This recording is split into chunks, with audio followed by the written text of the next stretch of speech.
Hello student, आज हम करने वाले हैं एल्गोरिथम, प्रमेयिका और संयुक्त संख्याएं।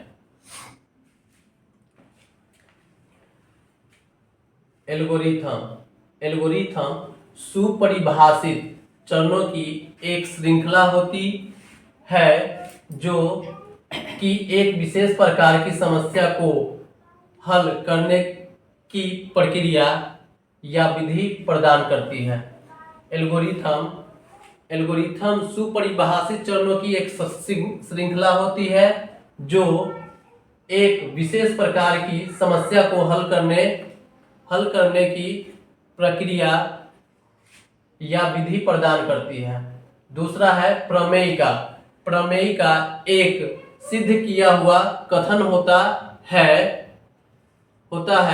इसे एक अन्य कथन को सिद्ध करने में प्रयोग किया जाता है। एल्गोरिथम और प्रमेयिका दोनों में क्या अंतर है, हम देखेंगे कि अगर हम a प्लस बी का होल स्क्वायर करते हैं तो हमको मिलता है a square plus 2ab plus b square. इसको कहा जाता है प्रमेयिका। इसको हम कह सकते हैं प्रमेयिका, क्योंकि ये सिद्ध किया हुआ मिला है। और जब हम a प्लस बी और a प्लस बी को गुना करेंगे, इसको हल करेंगे तो a square plus a b plus b square,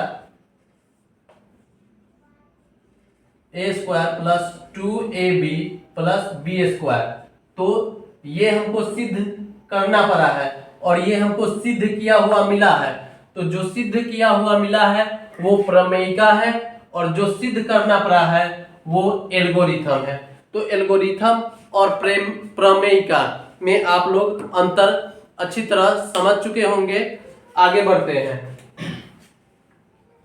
Euclid विभाजन प्रमेयिका दिए गए दो धनात्मक पूर्णांक a और b के लिए ऐसी अद्वितीय पूर्ण संख्याएं q और r विद्यमान है कि a बराबर bq प्लस r, a को भाज्य, b को भाजक और q को भागफल प्लस r को शेषफल के अनुसार हम लोग जानते हैं।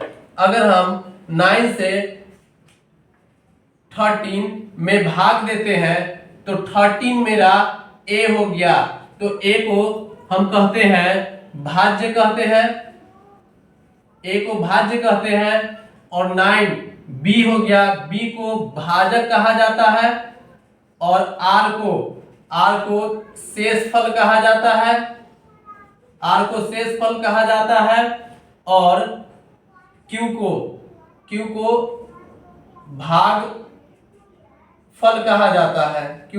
भागफल कहा जाता है। इसीलिए यहाँ पे लिखा गया है कि 0 r से बड़ा या बराबर है 20 r b से छोटा है, बड़ा है।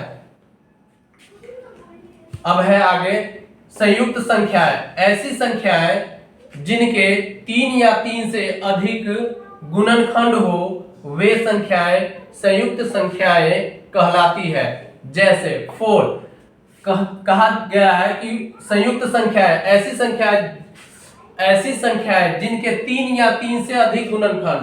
अगर हम 4 का गुणनखंड करते हैं तो 1 से गुना होगा, 2 से होगा और 4 से होगा।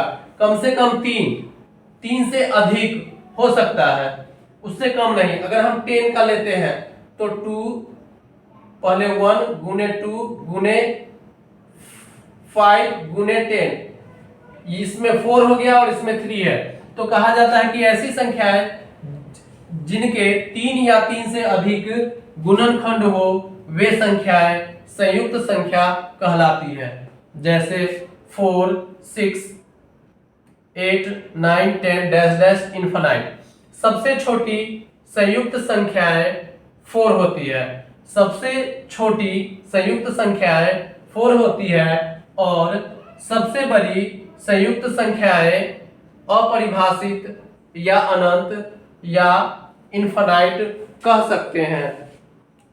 अब हम जानेंगे कि मेरा लगभग बेसिक चैप्टर संख्या पद्धति का बेसिक चैप्टर जो है वो खत्म होने वाला है।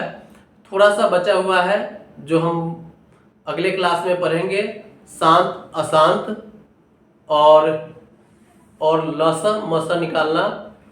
तो इसके बाद हमको गणित पढ़ना है इसमें। तो नेक्स्ट वीडियो में देखते हैं आगे क्या पढ़ना है। धन्यवाद।